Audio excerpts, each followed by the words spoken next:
Zoo Buddies, brought to you by Animal House, your local hometown pet store in business for 40 years. 2934 Cypress Street, West Monroe.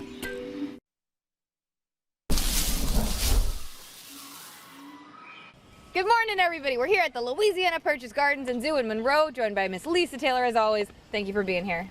Thank you, Jessica. Good morning, everybody out there. And we have this amazing animal behind us. You can't miss. You can't miss this guy. Only one in Louisiana. The beautiful Nile hippo, also known as a river horse. Okay. You know, I would like the zookeepers to put a harness on him and walk him through the zoo, but that's not going to happen. Nope, and I don't think he would really want to. He seems super preoccupied with the food. This is Monroe, named, of course, after the city. Correct.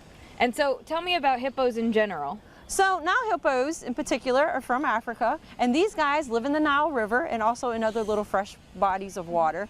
They're pretty amazing in the way that they're built. Okay. So they kind of look like a big barrel out there with this big head. They got a lot of little bristly hairs on their head and a lot of bristles on their tail. And they actually have a little bit of some webbed toes going on their feet. Now, hippos don't swim very good. They mostly like to walk on the bottom of the rivers or the ponds.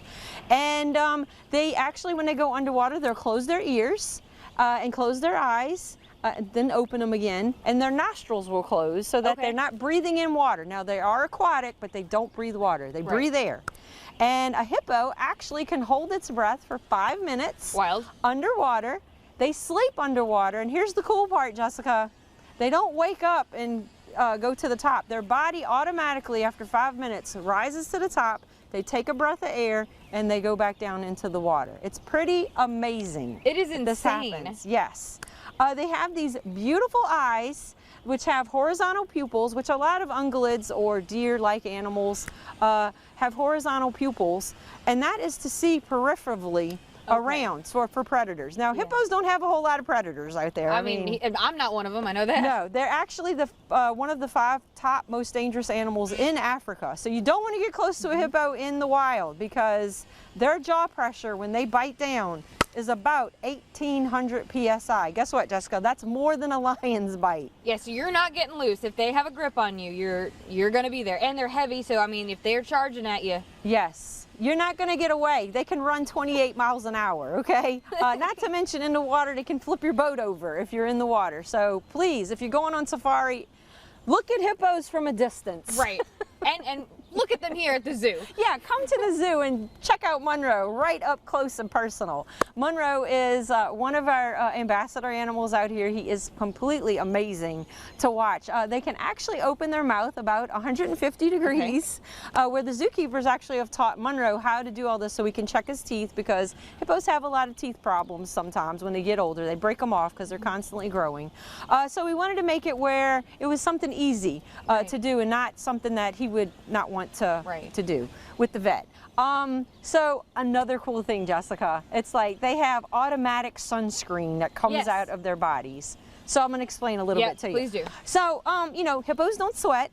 They actually have these little mucus glands in their skin, and it produces this clear liquid. It's kind of oily, and it goes all over the hippo. And once the sun hits it, bingo bango, the ultraviolet light turns it pink. So you have this amazing sunscreen all over them, because guess what? They need it because they like to lay on the beach. Right. And then also this thing has the it's got antibacterial stuff in it. And so if the hippo gets cut, it actually helps the hippo heal and all of that, so it doesn't get an infection. They have, you know, just become able to live in any kind of environment, any kind of condition. It's wild. As you're going through the facts, you know, they've just evolved crazy. Yes. Another really cool thing is a lot of people think, you know, hippos are real active during the daytime. Most of the time they're sleeping underwater or laying on the beach sunning. And so at dusk, the hippos come out the river, they get in a single file line, and they cruise out to the munching grounds or to the buffet of the grassland savanna. And everybody goes out and eats for about 4 or 5 hours. Then they turn around and they roll back to the river and, you know, hit the hay. I love that. Yes, I mean, it's pretty amazing. They make these cool trails where other animals follow the trails out into the grasslands and then come back to the watering hole. And know that's where to get food. And so what kind of food do they eat? I know he was eating lettuce earlier. Yeah, so here at the zoo, we have a variety of good stuff for him. He likes romaine lettuce. He eats hay. We give him a ton of hay. He loves cantaloupe, by the way, and watermelon. So guys, when the season hits and you want to maybe donate a couple of watermelons, Monroe would love to have them. The apples are another good favorite of his. They like to put stuff in his pool, so he'll go in the pool and, you know, have a few snacks while he's chilling in the pool.